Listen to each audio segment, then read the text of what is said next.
Dans une PMA, il y a toujours un parcours très difficile. Certains galèrent énormément et je comprends que mon parcours est plus court. Mais j'ai vécu 10 ans avec un SOPK et j'ai galéré énormément. J'ai quand même perdu ma fille, qu'on n'a jamais prouvé. Et on m'a quand même dit, et je le résume aujourd'hui, on m'a quand même dit que la PMA ne serait jamais ouverte à moi et que je perdrais tous mes enfants. Aujourd'hui, je peux prouver qu'aujourd'hui, j'ai eu l'écho qui m'a vraiment aidée. Bienvenue sur État d'âme. Si vous avez cliqué sur cet épisode, c'est que vous avez sûrement envie de connaître la suite de l'aventure de Tatiana et de son parcours PMA étant atteinte du SOPK. Si vous n'avez pas eu l'occasion d'écouter l'épisode du SOPK à l'aventure PMA, mon parcours de combattante, partie 1, je vous invite à cliquer sur le lien en description de l'épisode. Cela vous permettra de mieux vous plonger dans son parcours. Tatiana est donc de retour pour nous livrer la suite de son récit. Je tiens à dédier cet épisode à Gabi, la grand-mère de Tatiana qui veille toujours sur elle. Marceau Gabriel, un ange toujours présente pour sa petite fille. J'ai eu un soutien médical. Alors pour mon parcours SOPK, jamais de la vie, sauf à partir de 2021, j'ai eu ma sage-femme qui est dans ma région, qui est comme ma gynéco, qui m'a poussée à aller en PMA. Mais avant, pas du tout, j'avais pas de soutien médical. En plus, c'est pas un soutien, c'est même pas... c'est incompréhensible parce que pendant 10 ans, on m'a fait croire que c'était alimentaire et pilule. Et pas du tout, en vrai, j'étais en résistance à l'insuline, alors il fallait que je sois sous traitement. Voilà, après en 2021, j'ai eu un soutien, comme je vous ai dit, par ma sage-femme et j'ai de la chance. Après, aujourd'hui, oui, j'ai un gros soutien par rapport à la PMA. J'ai une secrétaire qui est au top. J'ai tous les médecins autour de moi qui m'ont soutenue. J'ai quand même une copine qui est pharmacienne, qui galère avec 3 filles et elle est super heureuse pour moi. C'est vrai que autour de moi, j'ai beaucoup de personnes qui sont en PMA et qui ont vécu et qui vivent un enfer et j'ai vécu 10 ans avec un parcours très compliqué. Ma gynéco, elle me dit que chaque parcours est difficile, chaque parcours est pas facile. Je sais qu'aujourd'hui, le vôtre mérite d'être réussi.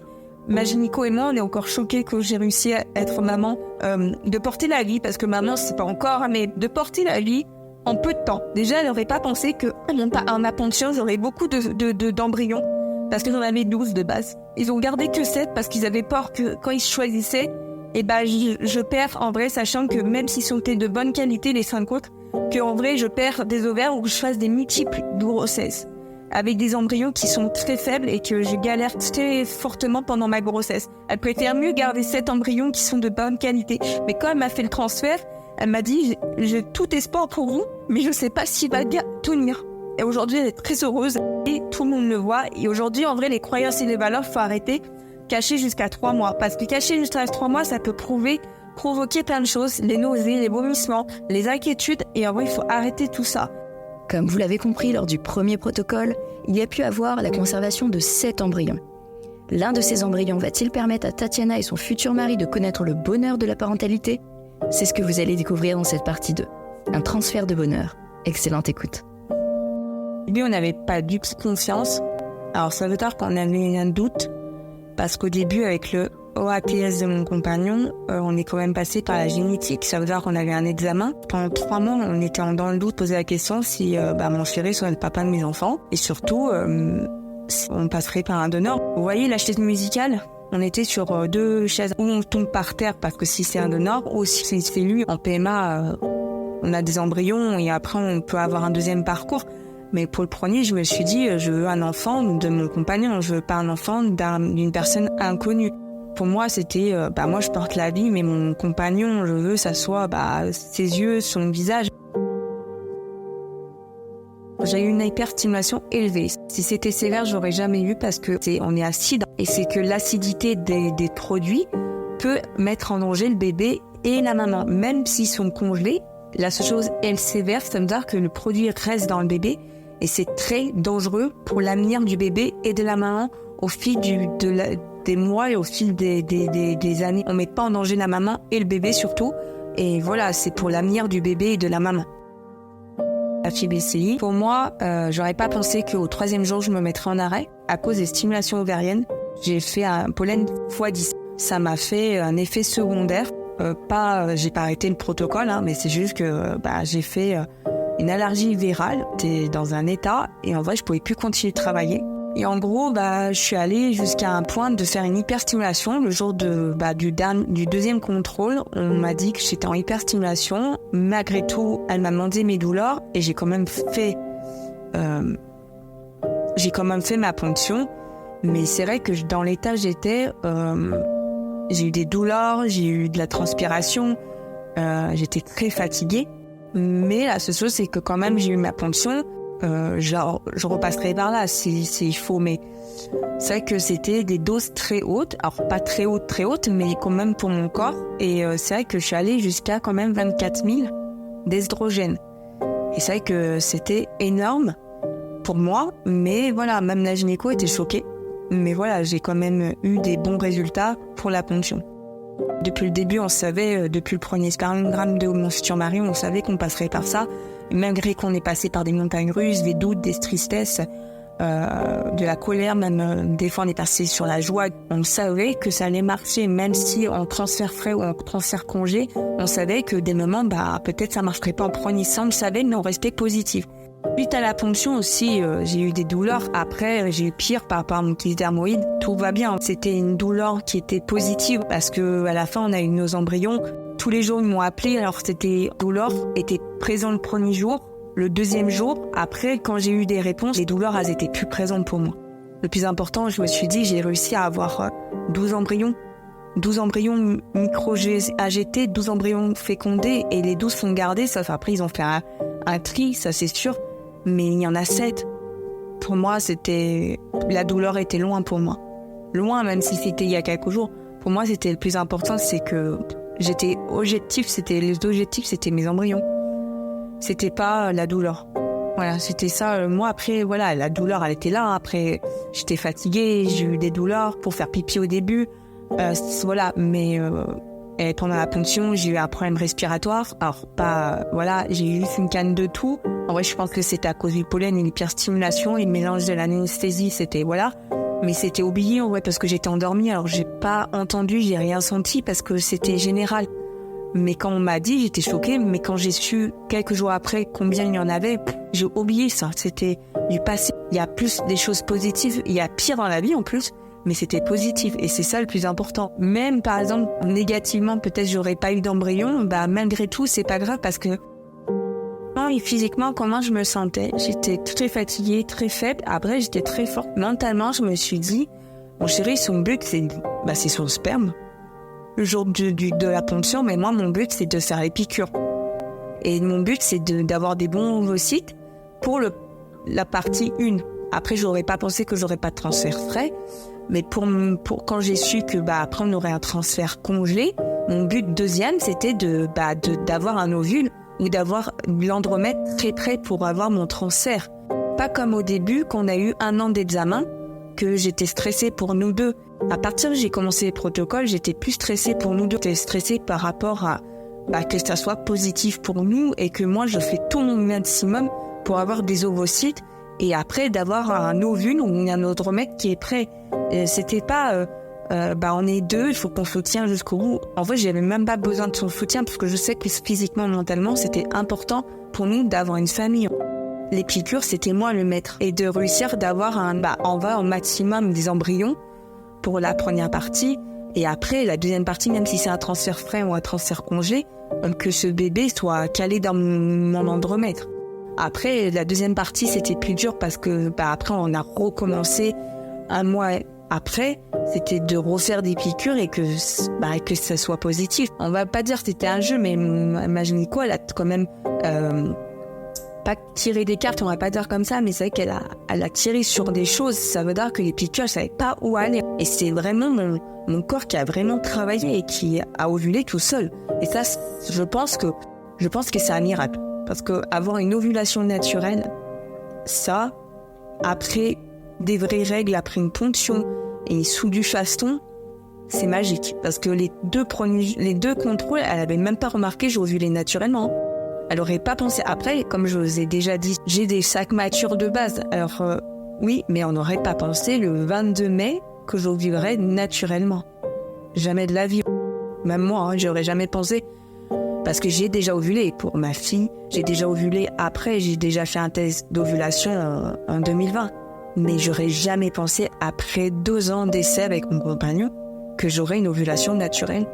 C'est un miracle. Après, voilà, c'est un miracle moitié parce qu'il y a un transfert après. Mais c'est un miracle. C'est un miracle. C'est un miracle. On a eu 5 individuels et 2 ensemble, ça veut dire que c'est des jumeaux. Pour moi, on est très contents des résultats, de la qualité et on est très très fiers, mon compagnon et moi, de tout ça. C'est dans une piqûre, on va dire, dans un tube blanc qu'on injecte l'embryon. Et comme une échographie, les gens, comme sur le siège de la gynéco, te désinfectent, te mettent dans l'andromètre. Je vois que sur l'échographie, mon compagnon a participé. Et c'était trop beau, on a vu l'embryon se mettre dans l'andromètre. J'ai eu une émotion énorme. Le voir, en vrai, c'était trop beau. C'était vraiment tout petit. On est très présente. Et j'ai pas pu me retenir. J'ai eu la petite larme parce qu'en vrai, c'est à ce moment-là que j'ai pris conscience que l'embryon congelé est de base un embryon. Et j'ai pris conscience que ce petit bébé peut grandir dans mon ventre. Et dans quelques semaines, je saurais maman. Pris conscience là, je me suis attachée. De base, je voulais pas m'attacher et je me suis attachée dès le premier jour. Et en vrai, voilà. C'était magique et j'oublierai jamais ce moment. Et en plus, ma gynéco a fait participer mon chéri. C'est un moment que j'oublierai jamais. Vraiment jamais. Il était magique, voilà. Magique.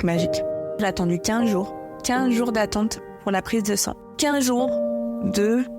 pas souffrance, mais 15 jours d'attente, c'était les plombs de ma vie. Après le transfert, après 5 jours, déjà le 3e jour, je savais que j'étais enceinte. J'ai pris des mamelons. Le mamelon avait pris du volume. La poitrine commençait à gonfler, j'ai pris du ventre. Voilà, j'avais déjà du ventre, mais là, j'avais pris un ventre très dur. Et au 5e jour, 2 jours après tous ces effets, j'ai eu des nausées. Je pense que l'anidation s'est fait au 30 mai, parce que mon transfert était 5. Je pense que j'ai fait là, sachant que c'était un J3, je pense que c'était ça. 7 jours après, la fécondation s'est faite. J'ai eu l'anidation pendant 2 jours, même plus, parce qu'après, j'ai eu des saignements quelques temps après. Au transfert, j'ai pris conscience, je serai maman. Et que j'ai dit, et ce bébé il va s'accrocher jusqu'au bout. Et je me suis attachée, et il s'est attaché aussi à moi, et il s'est accroché en vrai. Et je savais, en plus, je veux pas vous cacher, le 30, je me suis doutée, le 2 et le 3, à minuit, j'ai mangé une pizza. Une pizza, le 3 à minuit et le 4 matin, j'ai mangé à 8h30 une pizza. J'ai jamais mangé à 8h30 une pizza. Voilà, après, il y a plein de signes que j'ai eu. J'ai eu aussi, j'ai eu la tête qui tourne, mais ça, j'avais déjà avec les stimulations. Mais là, vraiment, plus, je pouvais pas m'abaisser. Après, j'avais des piqûres de progestérone et j'en ai encore. Mais au début, le corps, avec la progestérone, j'avais pas encore trop l'habitude. Les hormones me prenaient énormément. Mais je savais dès le début, j'étais enceinte. C'était pas ciblé, mais c'est vrai que quand j'ai pris 2-3 jours après, je commençais à prendre des auréoles qui dépassaient les miens. J'ai compris. Après, j'ai des petites bulles dessus. J'ai compris tout de suite, j'étais enceinte. J'ai jamais eu ça avant. Et c'est vrai que dès que j'ai eu des nausées, j'ai compris tout de suite. Je dis jamais eu des nausées de ma vie. J'ai compris tout de suite, j'étais enceinte. C'est magique qu'on a des symptômes comme ça. Hein. Je veux pas le cacher. Hein. Je reste positive sur ça et non, les résultats étaient très longs pour moi. 12 jours là, c'était énorme. C'est ça qui était plus long pour moi. Par rapport à la prise de sang, quand j'ai eu les résultats, alors mes résultats étaient très très bons, sauf la première prise de sang, je le doutais encore. Malgré les symptômes, malgré tout, mais j'étais encore en hésitation. En plus, il fallait que j'attende encore 7 jours en plus pour la deuxième. Et en vrai, la deuxième, le matin, je me suis levée, j'ai eu des saignements. De stress, je suis partie jusqu'à Toulon pour faire la prise de sang et après voir ma gynéco. Et en vrai, la secrétaire de ma gynéco était pas là, alors je suis allée aux urgences. C'est vrai que j'étais à 6 semaines améliorée, premier jour, J0. Et en vrai, ils pouvaient pas me faire un écho. Et en vrai, ils ont eu ma gynéco en urgence et elle m'a dit qu'il fallait que quelques jours après, je refasse 48 heures après, alors c'était samedi, une prise de sang. Et ma prise de sang était très très haute. Et elle était positive en vrai. Même déjà la deuxième, j'étais enceinte, mais en vrai, le stress, du saignement, j'ai vécu déjà pour Johanna, alors c'était juste des spootings, mais c'était un stress pour moi. Et le lundi, j'ai eu une échographie. Et l'échographie annonçait vraiment que voilà, c'était positif et que le cœur battait et voilà, il s'est accroché, voilà. Il fallait pas que je m'inquiète, mais qu'on a vécu déjà des saignements, on ne peut pas s'inquiéter de ça en vrai. Il fallait, et voilà, une maman s'inquiète toujours de son bébé et voilà, même ma gynéco s'est inquiétée, elle avait peur que ça soit pas accroché et voilà, mais c'est accroché et il n'y a pas d'inquiétude du tout. Comment je me sens aujourd'hui? Très très bien, malgré que j'ai du volume de ventre depuis le premier mois. En vrai, mon ventre, on le voit depuis le premier mois. Alors pendant le premier mois, j'ai vraiment caché parce qu'avec les saignements, l'échographie, on a vraiment attendu l'échographie dilatation, la vraie. Malgré que le cœur était positif, j'ai commencé à quand même à dire à des personnes que, voilà, surtout mes parents, ma sœur. Ma sœur, dès qu'avant la première prise de sang, elle a entendu au téléphone avec l'intuition que j'étais enceinte, voilà. Mais voilà, mais après, non, j'ai pas caché, j'ai pas attendu, j'ai attendu l'échographie dilatation, on va dire, dès la première semaine du deuxième mois, on l'a annoncé en vrai. En plus, ça a arrêté mes nausées. Quand j'ai commencé à annoncer fin du premier mois, j'avais plus de nausées et j'en ai plus. Je suis très contente. Après, il y a des moments, je pleure parce que c'est les émotions de la grossesse. Après, j'ai du ventre. J'ai pris beaucoup de poitrine. C'est vrai que mes vêtements, je rentre plus dans du 50, 52 bientôt. Voilà, c'est plus le poids qui me stresse un peu plus parce que par rapport à mon SOPK, ça reste toujours de moins active. Mais après, il faut que je le garde positive. Et ça, c'est un peu compliqué. Je pense qu'à partir du 4e mois, je serai plus positive sur ça. Et c'est que le surpoids est pour moi une peur, mais totale. De me dire, j'arriverai jamais à perdre. Et en vrai, quand je me pèse, en vrai, il n'y a rien du tout. C'est juste qu'en vrai, c'est le placenta qui commence à prendre sa place, le bébé, le liquide amniotique. Et voilà, c'est juste que c'est toutes ces choses-là qui prennent la place. Moi, en vrai, je prends rien. Après, depuis la PMA, depuis le début de la PMA, depuis, on va dire, depuis l'été dernier, j'ai quand même pris 6 kilos au total. Voilà. En plus du début de grossesse, après, j'ai pas pris beaucoup depuis le début de grossesse, j'ai pris à peu près 2 kilos. Voilà, il n'y a pas grand-chose. Voilà. Et après, le reste des stimulations, la stimulation m'a énormément fait grossir parce qu'au début de la stimulation, j'avais reperdu 70 et j'étais à 77. De base, mon poids serait 69, 70. J'avais pris 7 kilos quand j'étais... 7 kilos quand j'étais... voilà, et là, en vrai, j'étais à 77. J'avais pris 7 kilos depuis un an de protocole.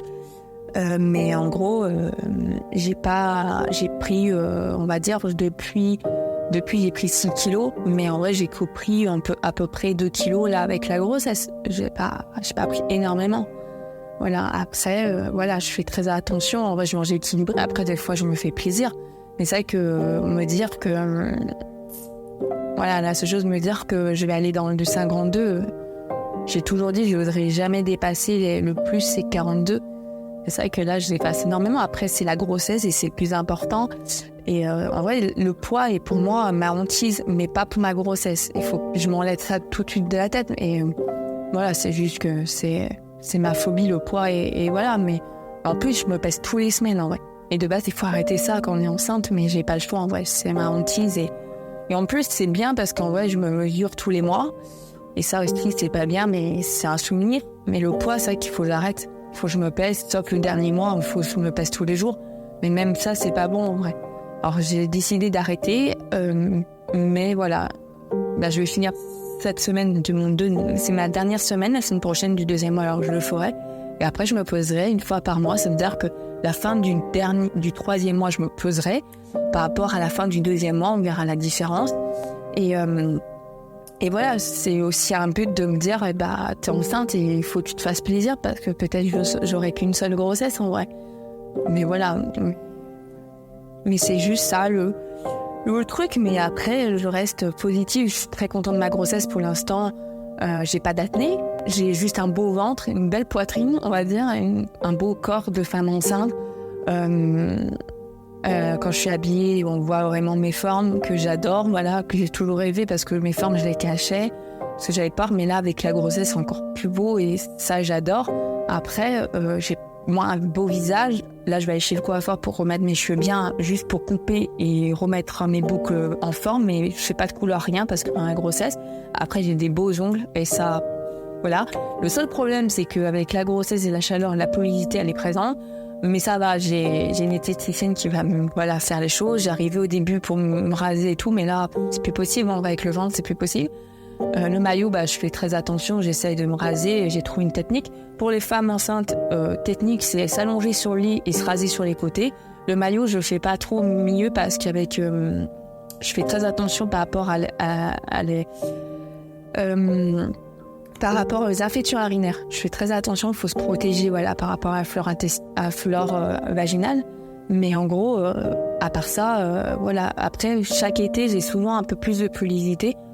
Mais là, avec la grossesse, c'est un peu plus en vrai. Mais à part ça, sur le visage, j'en ai pas beaucoup. C'est juste sur les parties, Après, c'est vrai que je me rasais toutes les semaines avant. On ne voyait pas vraiment. C'est vrai que là, avec la grossesse, un peu compliqué. Mais à part ça, je suis très contente de ma grossesse. Pour le début, j'arrive à la fin de mon 2e mois, là. Je suis trop heureuse. Les temps passent très vite. La semaine prochaine, je suis déjà à la fin de mon 2e mois. Je passe dans mon 3e mois, début août. Et en plus, on revoit le bébé, on va faire la T1 et tout. Voilà, le seul truc qui me stresse, c'est la trisomie, mais ça, on reste positif. Je sais qu'il l'aura pas, j'espère très, très fortement, parce que, c'est un choix qu'on va faire après, et le choix, on l'a déjà décidé. Mais j'y pense pas, J'y pense pas, mais c'est que, c'est encore une période un peu compliquée, mais pour l'instant, on reste positive et tout va bien. Et voilà.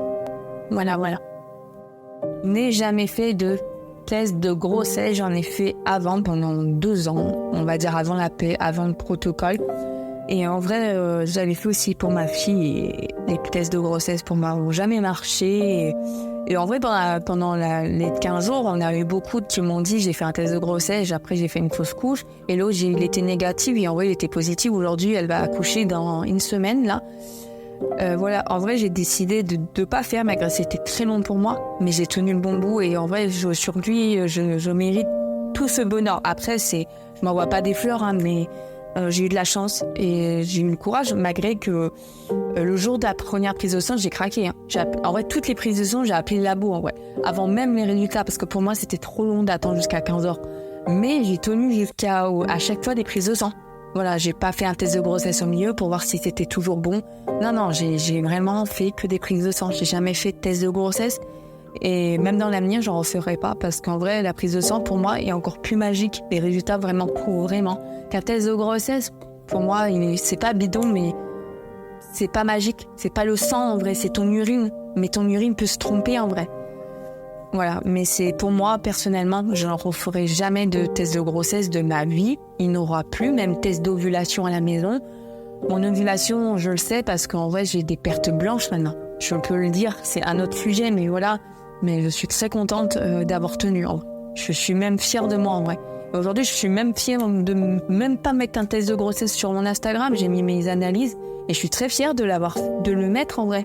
Que je les ai mis, en vrai, quand j'ai annoncé ma grossesse sur Instagram. Parce que, en vrai, je suis très fière d'avoir pas fait de test de grossesse. Parce que s'ils auraient été négatifs, ça m'aurait plus stressé, j'aurais eu encore plus de saignements. Et j'aurais peut-être perdu mon bébé parce que, inconsciemment, mon corps était pas faible. Mais j'ai cru en moi, j'ai cru au positif et j'ai eu de la chance d'y croire parce que, j'ai pas fait de test de grossesse et mes analyses étaient très, très hautes.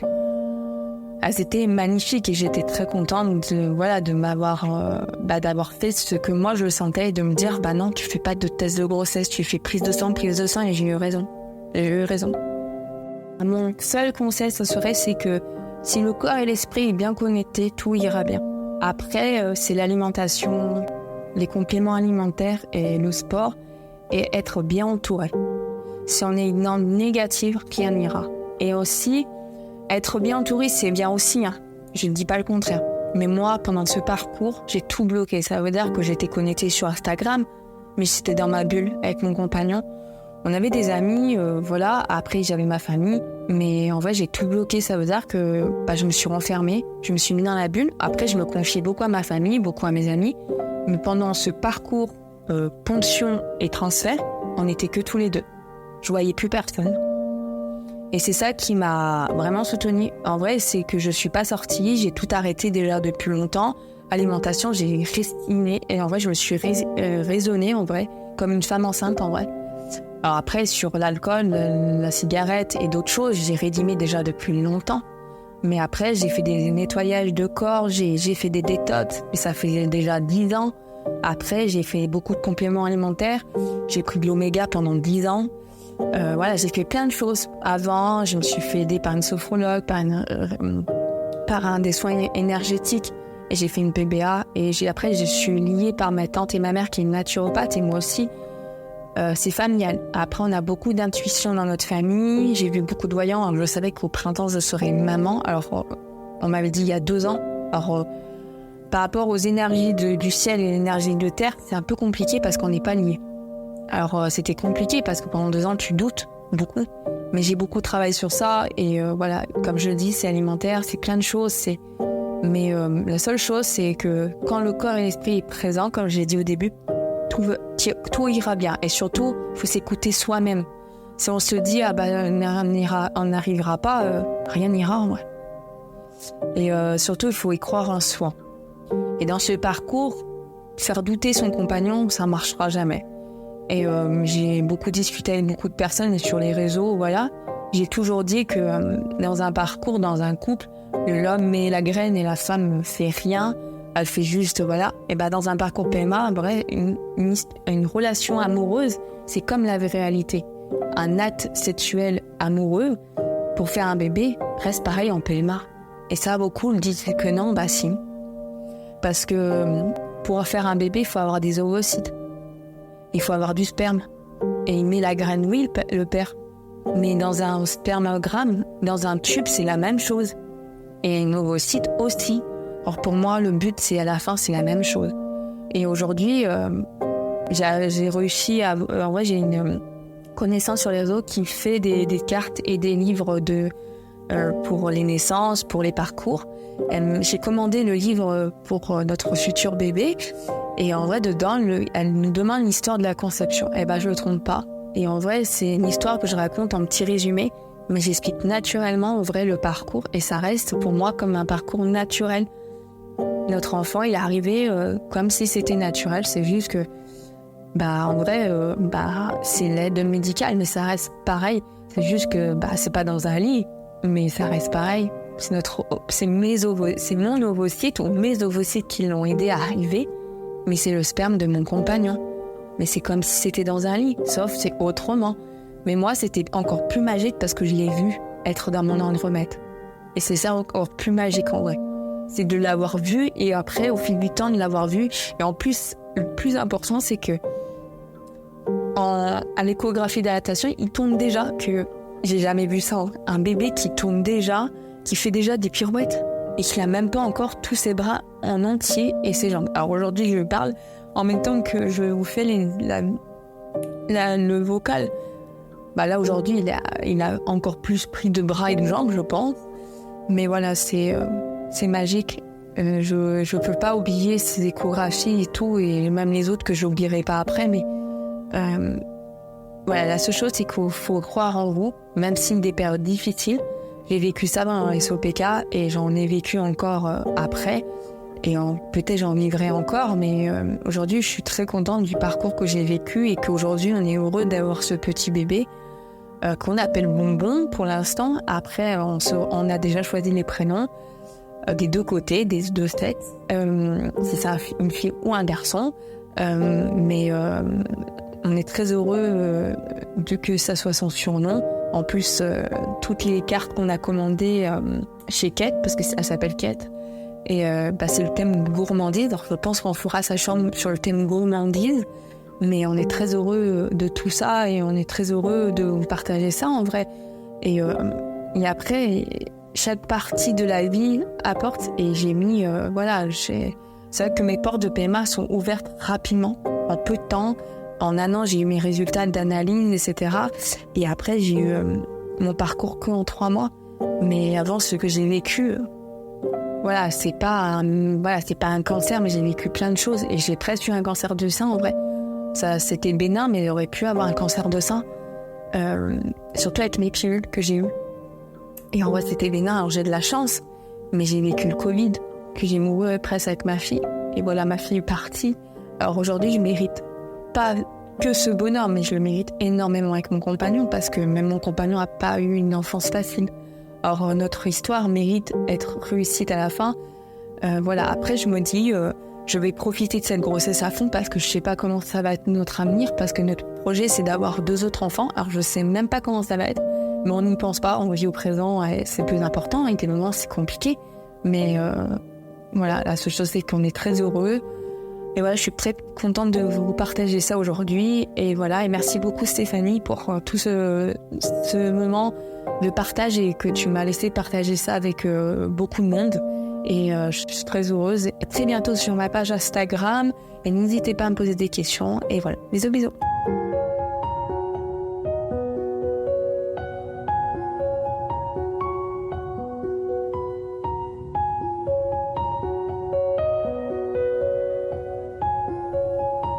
État d'âme. Bienvenue sur le podcast qui vous plonge dans l'univers de la santé mentale et physique des femmes. Suivez les témoignages émouvants, les histoires captivantes et les conseils des professionnels de santé pour vous éclairer sur des sujets spécifiques. Embarquez dans l'esprit et le corps des femmes pour un voyage unique et inspirant. État d'âme. Chaque femme est unique, mais certains parcours de santé s'entremêlent. Vous découvrirez tous les états d'âme, les émotions dont ces guerrières, ces combattantes, ces femmes exceptionnelles ont eu à affronter. Un podcast de Stéphanie Jarry.